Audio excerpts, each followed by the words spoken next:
I think this is something that a lot of organizations take for granted, and they just pick up the best players without actually thinking whether they would be a good fit together. So something that we've done since we were involved in League of Legends is we've done personality testing with our players, and also we do assessments to check like how they want to be coached.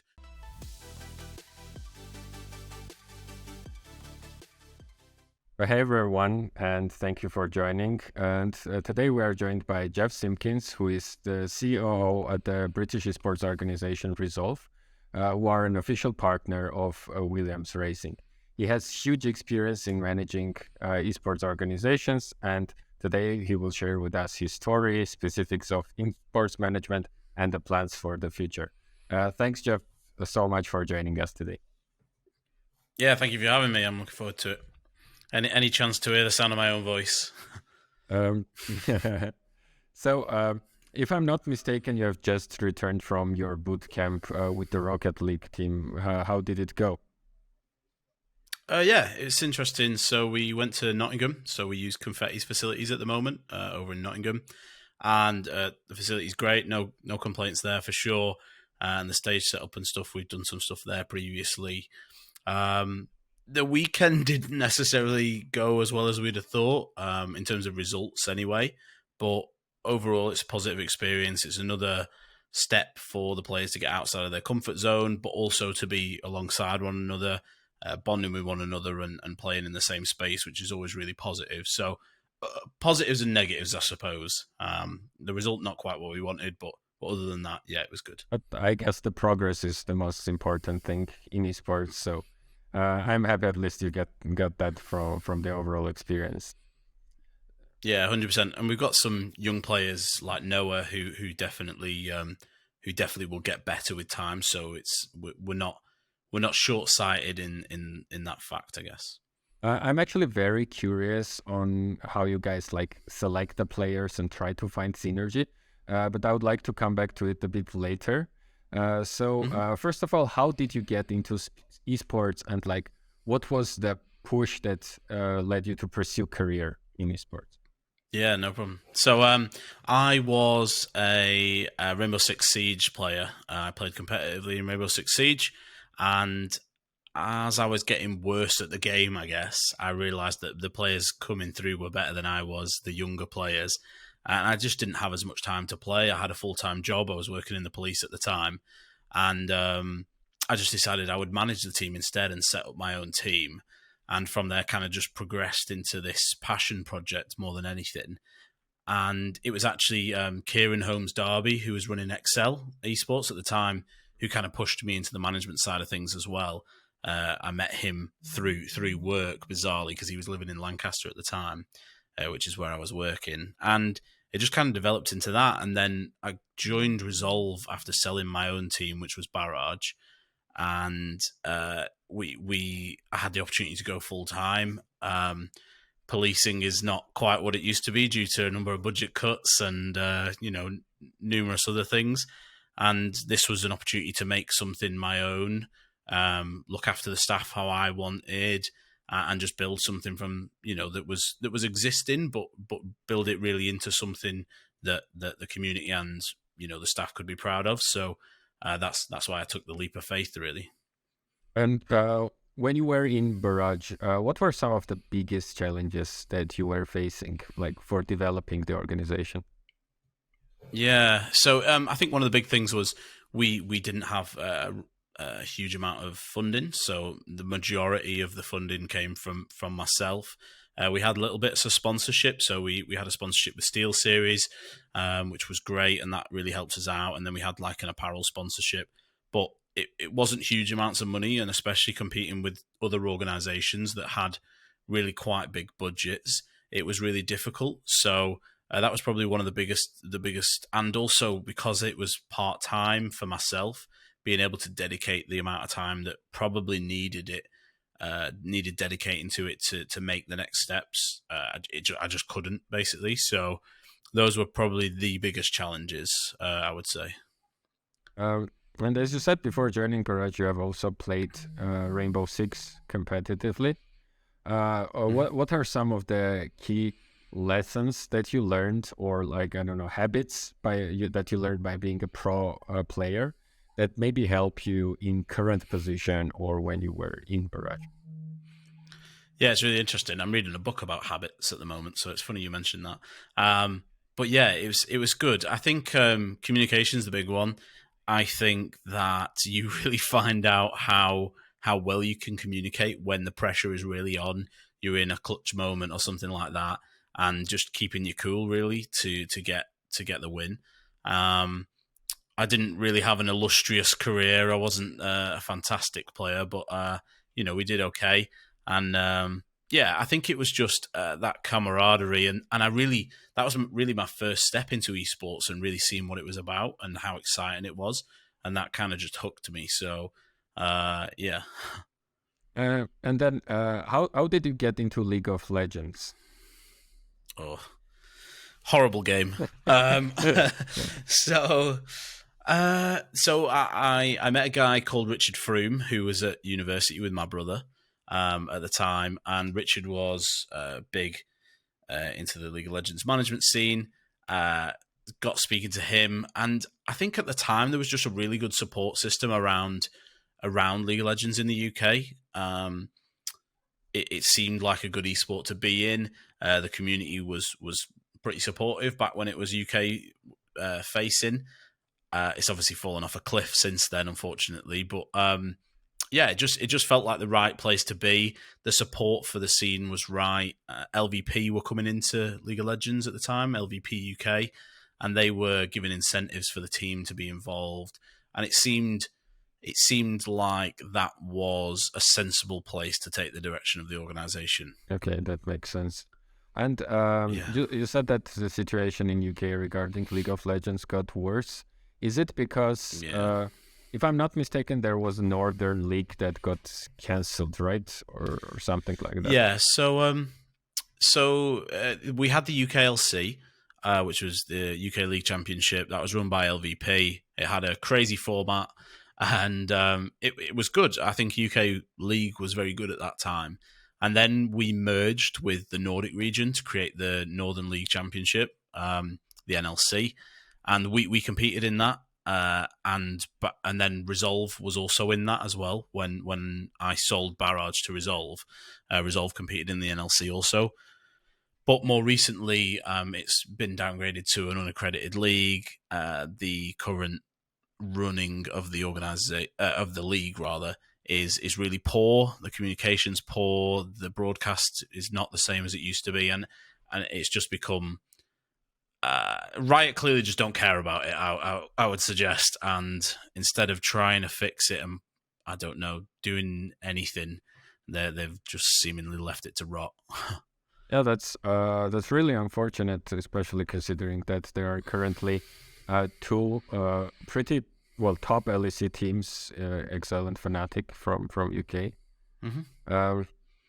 Okay, so after the acquisition by Resolve, you have been away from esports for some time. So how did it feel that you were away from the industry and the organization you have been so connected to?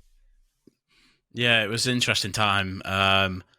It was difficult, and I felt like I was because so much of my free time was focused on Barrage. So then when I didn't have that anymore, it was really weird for a little while. I also split up with my long term partner around the same time as well, and so I had a lot of free time. It was really interesting. So I did a lot of hiking, went on holiday on my own and things. It was strange, but I really enjoyed my time, and then I was ready to come back and take on a new challenge. I think after that, but I think it was a well needed break. So yeah, but it was really good. And how does it feel that you are back? I mean, yeah, it's amazing to be back. I think now, and I said it when I joined Resolve at the time, I've now got the opportunity to run an organization that has the backing that I wanted at Barrage. And I've got an amazing staff team. I've been able to build the staff team that I wanted to build, and just had the freedom to be able to do that. It's really good, and yeah, and hopefully we can build that out further as we grow. But I don't want to be one of those organizations that just grows and grows and then has to let people go and stuff, which we're seeing a lot at the moment. So we're getting there. It's slow and steady, but hopefully we can just continue to grow now and bring in more awesome people. So you mentioned growth, and because I'm from an IT industry and from business, I'm a very business guy myself. I know what COO does in a traditional sense, but I also imagine it's like very different when we're talking about esports. So can you like tell us more about your daily job and how it's different from, I guess? Yeah, I think it's particularly different for me. I would suspect because Resolve doesn't have a CEO. I'm effectively the CEO, just not in title at this moment in time. So I run everything. Basically, I wear very many hats, and the whole operations of the organization are majoritively down to me. So the day-to-day running, but also then the business side of things. So trying to secure partnerships. Whatever it may be, there's so much that goes on, and obviously we have a good staff team. So like I have people that manage the Rocket League sort of actual day to day. We have a performance head of performance that manages everything out of the game, and then we have a Fortnite manager and staff that basically do their roles, and then I oversee everything. Is probably the easiest way to describe it. And how do you choose which video games to participate to as an organization? Like create teams and pursue your way. Yeah, I think with Rocket League, it's kind of an easy one to choose to go into. It's the perfect crossover for me between esports and traditional sports. So it's really simple to understand. Anybody can walk into a stadium that's showing it or open it on Twitch and immediately kind of understand what's going on. It's car football. It's pretty self-explanatory, but it also provides that level of something that you can't see in real life. You don't see rocket-powered cars flying around an arena in real life. So I think that gives it that little bit of something extra that makes it interesting for esports fans as well. And as far as wanting to pick something up, obviously it's safe for a lot of sponsors. So that makes it a really attractive one to go into from an esports organization perspective. But also they offer the ability to have decals and items in game in which you can earn a percentage of sales from, which obviously again makes it very interesting to go into because there's direct money to be earned back from the money that you're spending on your pro players, and there's a level of sustainability to some extent from that, which is amazing. And obviously, the better you do, the more people want to buy your in-game items, of course. But yeah, I think there's a variety of topics. Mainly publisher support is a big one though, and how safe it is for brands and sponsors to work with you in that title.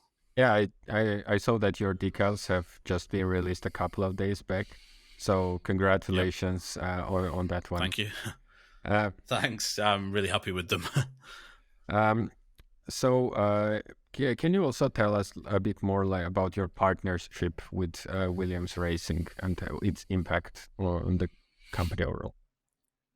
Yeah, so it's really interesting. I think when we started the partnership was literally just before I arrived, and it gives us, I think at the time, definitely gave us a legitimization, certainly to non-esports viewers and to people outside of the esports industry. People looking at that and going, "Wow, a traditional sports team in Williams have partnered with this esports team, so esports must be on the up." And it's about, I guess, that cultural acceptance, I guess, of esports. To see traditional sports working alongside esports, I think is really interesting. And for us, obviously, it gives us access to a whole different knowledge base that perhaps we weren't, we didn't have access to before. A whole different perspective on things from the traditional sports industry. So it's always really interesting to speak to those guys, but it also gives us access to things like, the Williams headquarters, so we can go down there for content. We've took our players down around the museum and around the factory and things.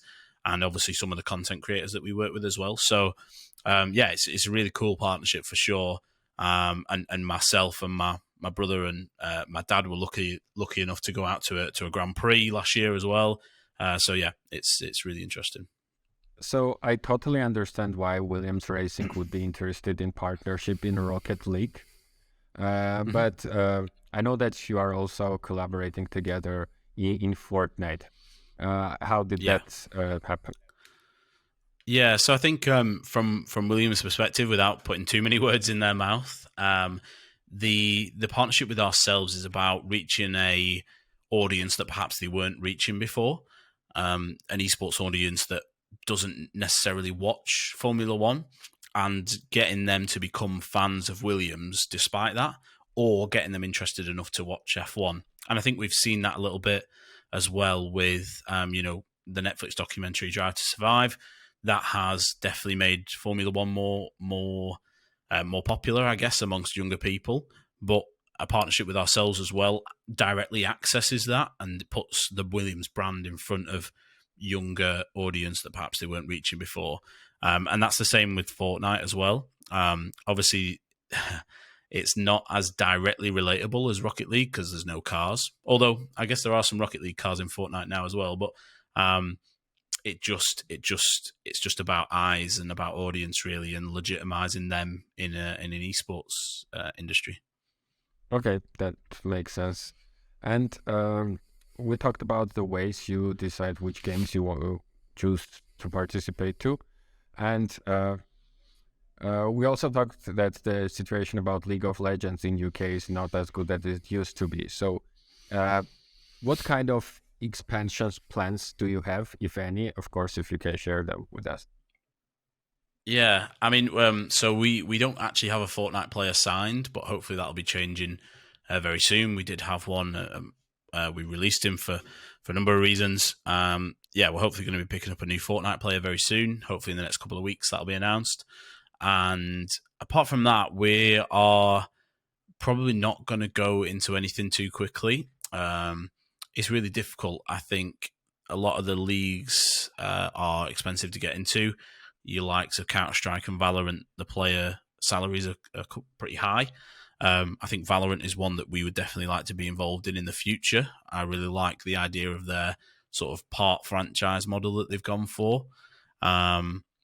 Yeah, and then obviously there's always new games coming around. I've always loved Rainbow Six Siege. Obviously, I was a pro in that. I'm not sure the esports and the game is in the best place at the minute, but again, it has the same in-game item draw that Rocket League has. So having skins and stuff in game is really cool, and that's interesting. So yeah, I don't know just yet. And I don't know if you are interested in that particularly, because, for example, I am not. But I know that mobile gaming is and mobile esports is huge, and it's getting bigger and bigger. What do you think about that? Yeah, we've done quite a lot of research about mobile games recently, and I think particularly in sort of like Asian countries, the mobile gaming space is huge. I guess just due to how easily accessible the technology is, literally at your fingertips. So yeah, it's definitely a space that we've looked at for sure.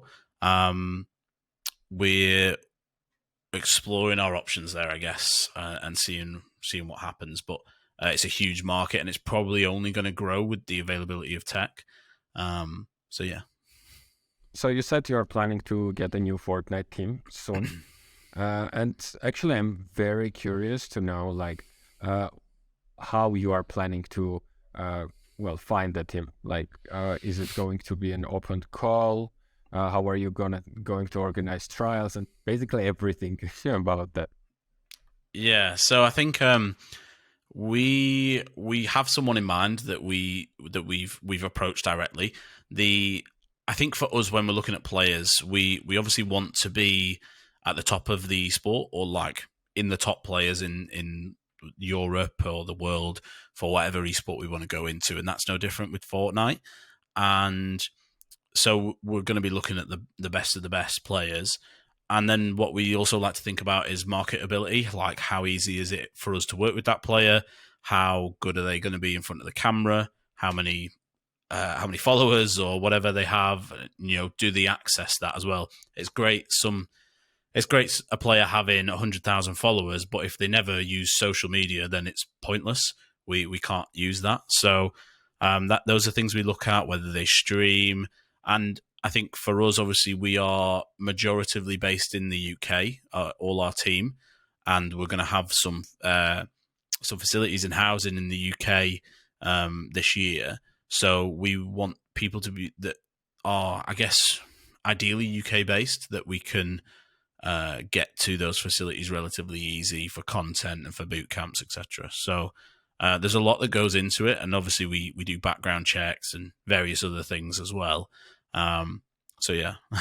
That's actually a great insight. I would never have guessed that being active on social media or having presence on number of followers is so impactful when trying to get a job in esports. I think it is not necessarily from a staff perspective, but certainly from a player perspective, yeah, or certainly from a content creator perspective, because those are, I guess, esports is a marketing tool, right? So our players and our teams, they are a marketing tool for everything else that we do. So whether it be selling decals in game or jerseys or whatever else, so that has to play a role, and obviously it depends on the esport as well. So like Rocket League, we have players that have not got a relatively massive following, but they are incredibly good at the game. So it's kind of swings and roundabouts. It's not the number one thing we look at, but it's certainly up there. I would be lying to say it wasn't. So in any team sport, like Rocket League, for example, synergy between players is very important. And for example, in League of Legends, we see it too many times that like super teams, the way they call them, with many great players, fail because of the lack of synergy.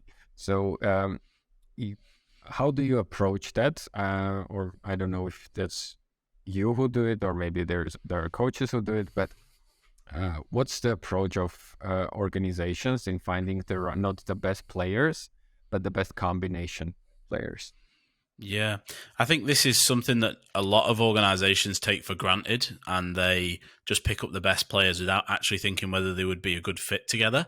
So something that we've done since we were involved in League of Legends is we've done personality testing with our players, and also we do assessments to check like how they want to be coached, what sort of coaching they're open to.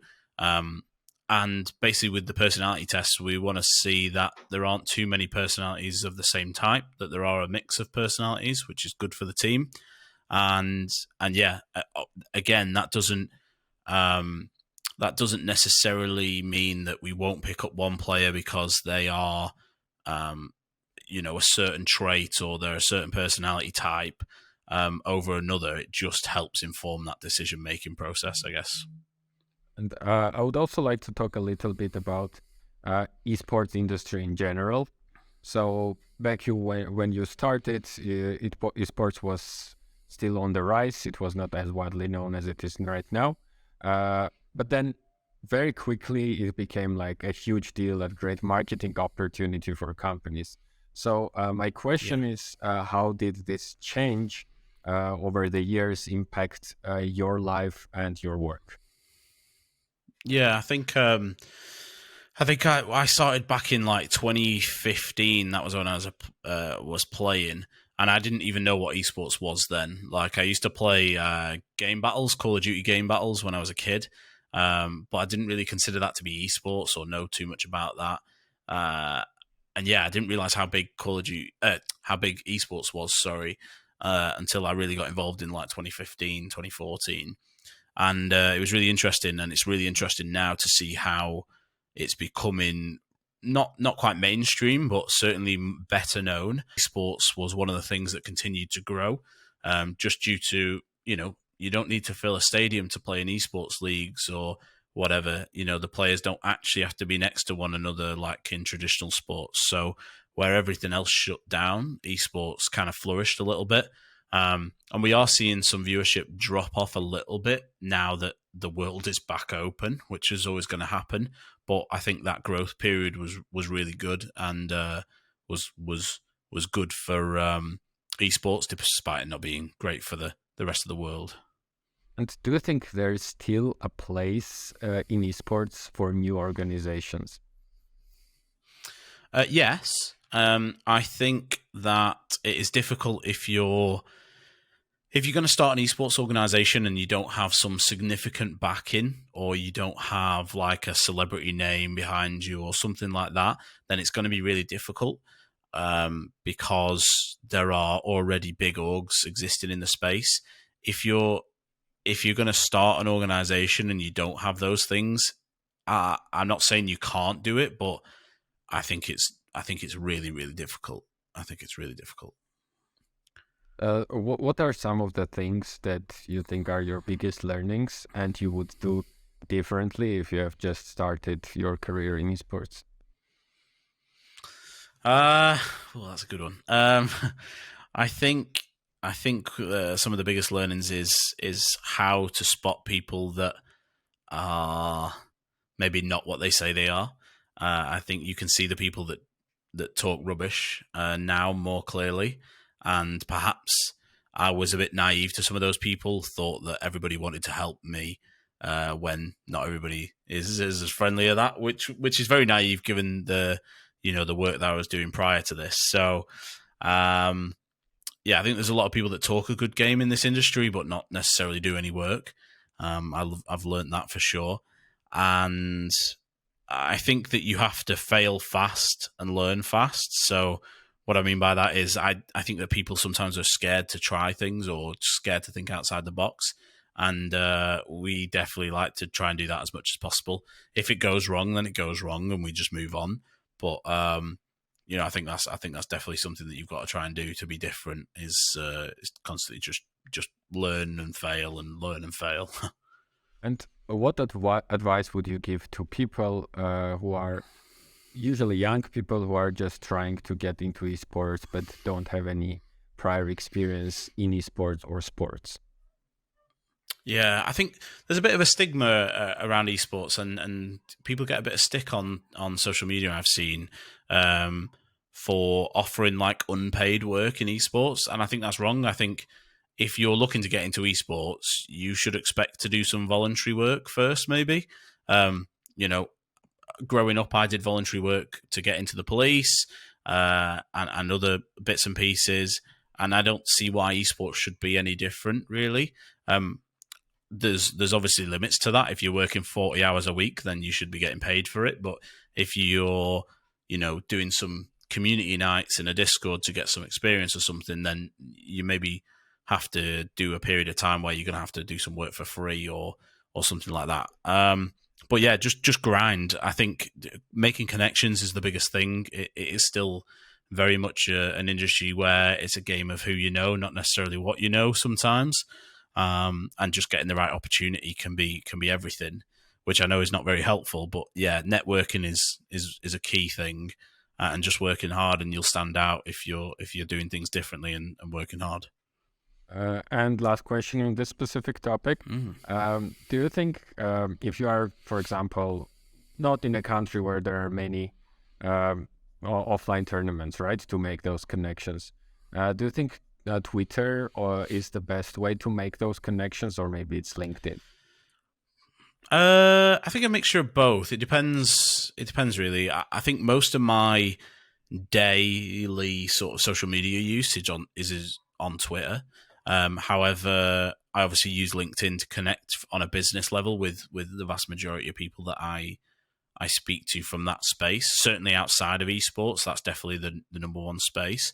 But yeah, I think Twitter's a bit more relaxed as well, like a bit more laid back. And yeah, in terms of online events, it is difficult if you're in somewhere that doesn't have them. But maybe look at business events and stuff as well. And yeah.